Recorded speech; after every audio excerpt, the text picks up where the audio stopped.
May mga UFO na namataan sa iba't ibang lugar. Mga pangyayaring extraterrestrial na nagpabago sa takbo ng kasaysayan at alien abduction na nasaksihan ng hindi bababa sa 6 na tao.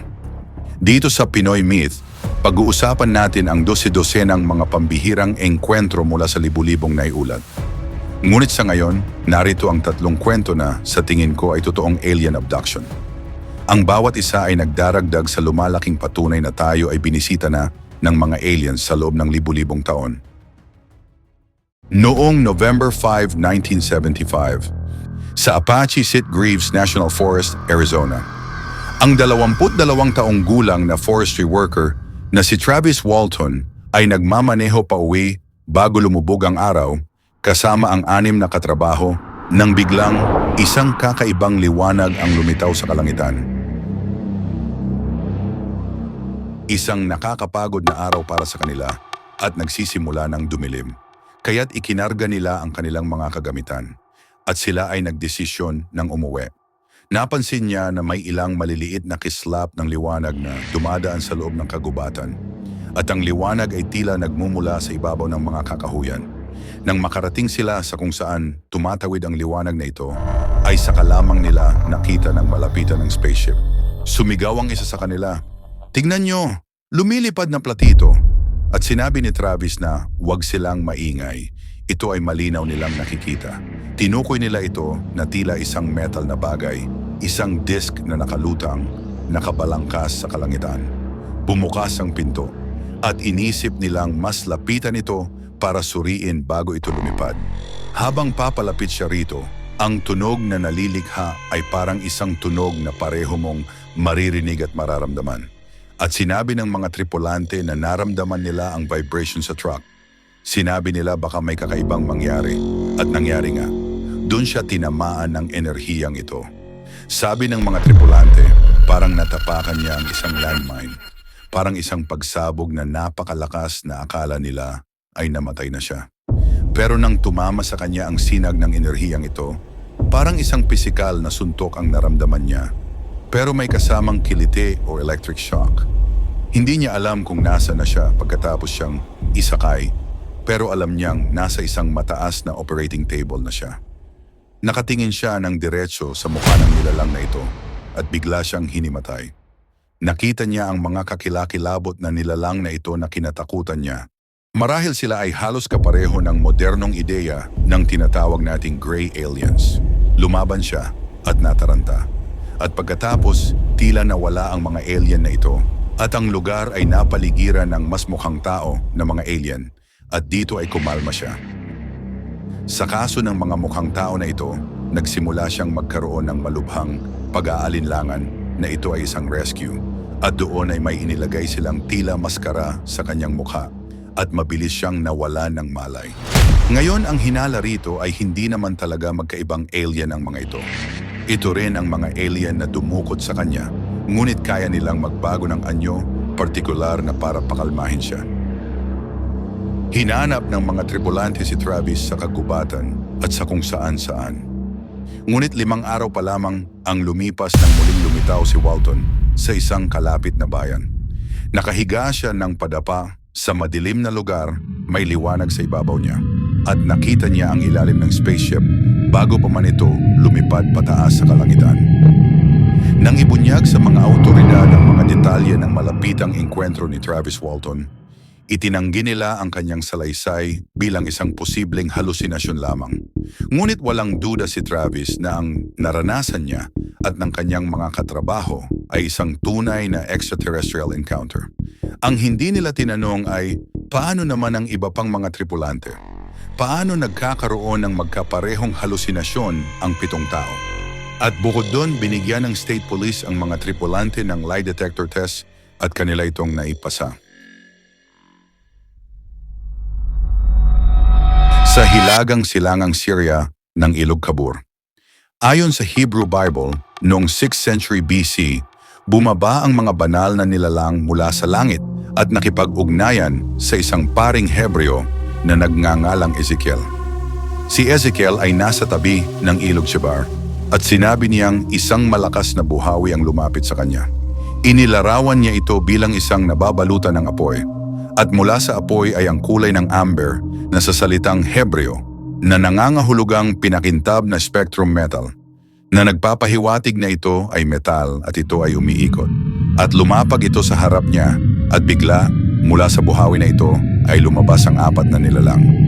Sa Biblia, tinawag ni Propetang Ezekiel ang mga espiritual na nilalang na ito na mga kerubin at inilarawan sila na may 4 na mukha, 4 na pakpak at balat na kumikinang na parang makintab na tanso.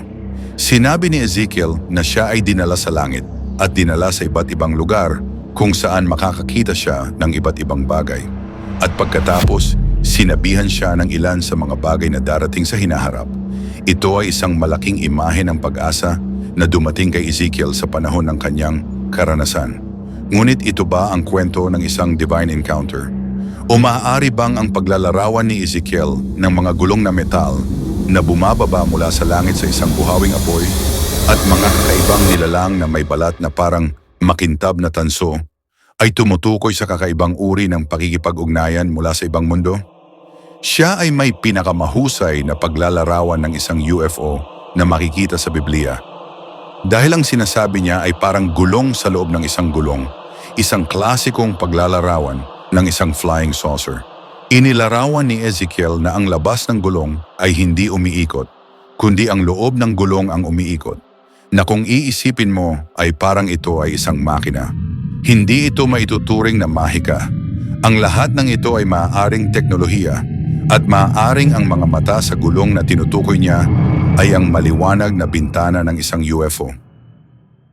Si Ezekiel ay isang tao na tila biktima ng alien abduction at tila sinabihan ng ilang mga bagay at pagkatapos ay ibinalik sa pinagmulan, na sa ngayon ito ay inilalarawan na natin bilang isang abduction account. Maaari kayang ang salaysay ni Prophet Ezekiel tungkol sa isang heavenly close encounter ay may iba pang kahulugan? At marahil na hindi kinasasangkutan ng mga heavenly being, kundi mga bisita mula sa ibang interplanetary nature? Ang konseptong ito ay inilahad sa publiko ng isang ancient astronaut theory pioneer na si Erich von Däniken sa kanyang aklat noong 1968 na Chariots of the Gods. At matapos marinig ang speech ni Erich sa isang kumperensya noong mga unang taon ng 1970s, determinado ang engineer ng NASA na si Joseph Blumrich na i-debunk ang kontrobersyal na interpretasyon ni Erich. Nagtalumpati si Erich sa NASA sa Huntsville at nagsalita siya tungkol kay Ezekiel. At ang chief engineer noong panahong iyon ay si Joseph Blumrich na lumapit sa kanya at sinabing, "Erich, napaka-interesante niyan, ngunit sa Biblia, tiyak na wala kang makikitang anumang teknolohiya." Ngunit sinabi pa rin ni Blumrich, babasahin niya kung meron talagang ganun sa Biblia. Sinimulan ni Blumrich na maghanap ng mga depekto sa teorya ni von Däniken. Ngunit nang mabasa niya ang aklat ni Ezekiel, nagulat siya at natagpuan na lang ang sarili na sumasang-ayon na siya sa kontrobersyal na interpretasyon ni von Däniken. At sa katunayan, sumulat na rin siya ng isang aklat na pinamagatang The Spaceships of Ezekiel, kung saan nagbigay siya ng isang blueprint para sa isang practical na landing module, batay sa paglalarawan na matatagpuan sa kwento sa Biblia. Ilang taon ang lumipas, isang German structural engineer na nagngangalang Hans Herbert Bayer ang gumawa rin ng blueprint ng ikalawang bahagi ng aklat ni Ezekiel, kung saan sinabihan si Ezekiel na magtayo ng isang open-top building para sa isang lumilipad na karwahe.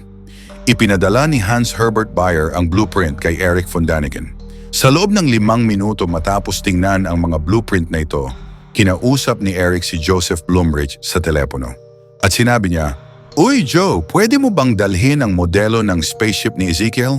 At pagkatapos tinawagan niya si Hans Herbert Bayer at sinabi niya, "Pwede mo bang dalhin ang modelong templo ni Ezekiel? Parehong modelo ang nilikha sa parehong proportion. At magugulat ka na ang spaceship ni Ezekiel ay akma sa temple construction na ginawa ni Hans Herbert Bayer ayon sa mga sukat sa Biblia." Para sa mga ancient astronaut theorists, ang salaysay sa Biblia tungkol kay Ezekiel ay nagbibigay ng matibay na ebidensya ng isang alien encounter. Ngunit higit na mahalaga, maaari rin itong ibunyag na sa loob ng libu-libong taon, ang kapalaran ng sangkatauhan ay pinamunuan ng mga extraterrestrial. Noong 1946 sa Qumran, Palestine, isang koleksyon ng mga sinaunang manuskrito na kilala bilang Dead Sea Scrolls ang natuklasang nakatago sa mga clay jars sa loob ng kuweba. Kabilang sa mga manuskrito ay ang Book of Enoch na tinatawag ding Lost Biblical Text. Sa lumang tipan ng Biblia, si Enoch ang ikapito sa 10 patriarka na nabuhay bago ang malaking baha at ang lolo sa tuhod ni Noe. Kung saan ang Hebrew Bible na hindi masyadong binanggit si Enoch na ang Book of Enoch ay binubuo ng mahigit 100 kabanata na lubos na nagpapalawak sa kanyang kwento. Dito ay isang kakaibang sipi na nagdedetalye sa pag-akyat ni Enoch sa langit. Ayon sa Book of Enoch, sinabi niya na siya ay 12 taong gulang. Ang buong komunidad sa kanyang nayon ay gusto nang matulog. Ngunit pagkatapos, narinig nila ang ingay sa langit. 2 anghel ang bumaba mula sa langit.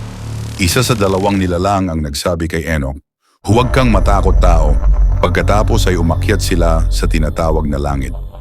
At sa Book of Enoch, nalaman natin na si Enoch mismo ay dinala sa langit sakay ng isang nagliliyab na karwahe.